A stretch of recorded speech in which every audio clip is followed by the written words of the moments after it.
I beg of you, hear me.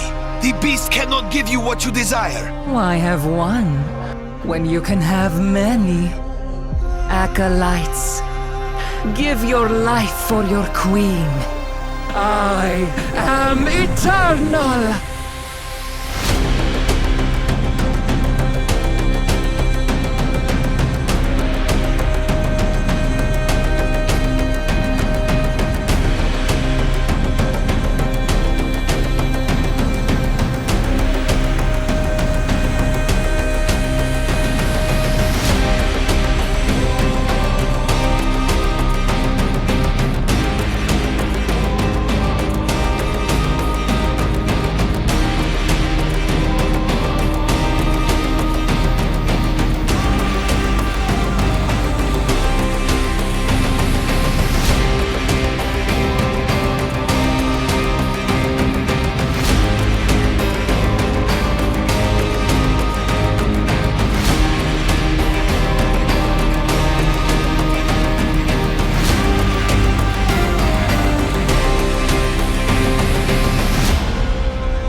Welcome back, Exile.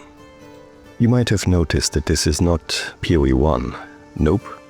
Welcome to my first official PoE 2 build video.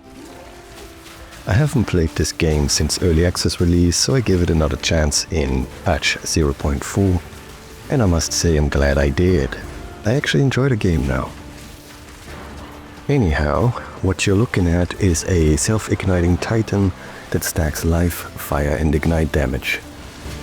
By walking around, we can trigger a charm that ignites the ground around us based on a percentage of our life. When I built this, I was honestly surprised by how cheap everything was. You can get this started for a couple exalts, no exaggeration. I myself have obviously invested a couple divines by now, mainly on some niche goodies, but I was clearing tier 15 and tier 16 maps with pretty basic gear. In fact, I was running maps several levels above me at all times.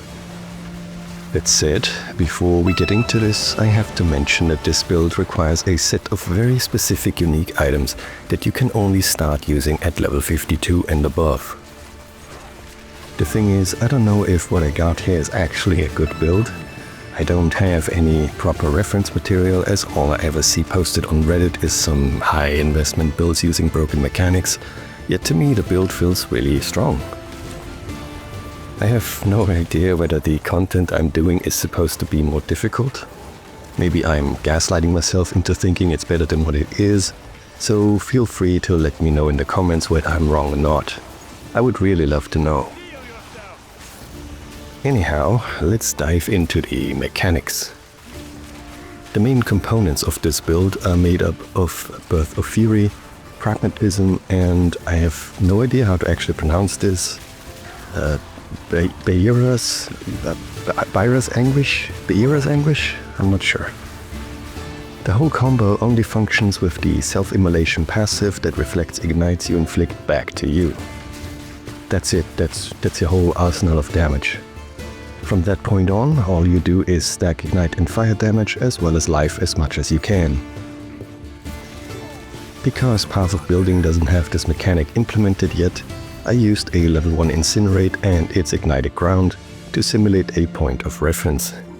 How accurate it actually is, I do not know, but it helps set the basis for what would become this absolute boss melter. I'm constantly running 6 modded tier 15 and tier 16 maps with extra level tablets and Abyss, mainly for crafting and profit. The clear is not amazing due to the cooldown of the charm in the form of charm duration, as it can only ignite again once it wears off. Yet I was only able to find exactly one item in the entire game that essentially cuts this in half by reducing the charm duration, but it's an otherwise not very good belt, especially for this build, so not worth using. Rather than bricking myself with lower life and fighting for resists, I opted for Grandpa mode, as I don't really care all that much if I instead position myself better and bait the mobs into the ignited ground. There is one major caveat with this whole thing that I learned along the way. Namely, flying enemies will not be affected by ground surface effects. Also, enemies might not always be continuously walking on the ignited ground. To solve this, I use the unique green crackle creep that ignites enemies after 1 second, as long as they stay within a radius of already ignited enemies. This way you can get the entire screen to clear quite quickly, assuming that nearby monsters are clumped together, and you can use that to get rid of annoying flying enemies. For damage, I opted to use the Black Flame unique ring to make enemies take chaos damage from ignite, rather than going the elemental route. The main reason for this is because enemies have a lower base chaos resistance than elemental, and map mods tend to add elemental resistances. You could possibly get more overall damage with the elemental setup, but I wasn't interested in button rotations to constantly apply exposure and whatnot. To amplify the damage enemies take, I used the Despair Curse to lower their chaos resistance, Withering Presence to apply Withered, which by the way doesn't expire thanks to Black Flame, and Shock from Thunderstorm via the Shock Conduction 2 gem. I initially planned the character around Recoup, then changed my mind to Block, then arrived at the final version you see in this video, which instead picked up 100% reduced slow magnitude to be practically immune to any slows in the game. And I would not pick anything else again. No more chilled ground, no more temp chains, no more Maven hinder. It feels incredible. That said, I did want to include Arbiter of Ash in this video, but I could not find any citadels, even though this is technically my third endgame character, and I wasn't willing to spend so much currency on just the fragments.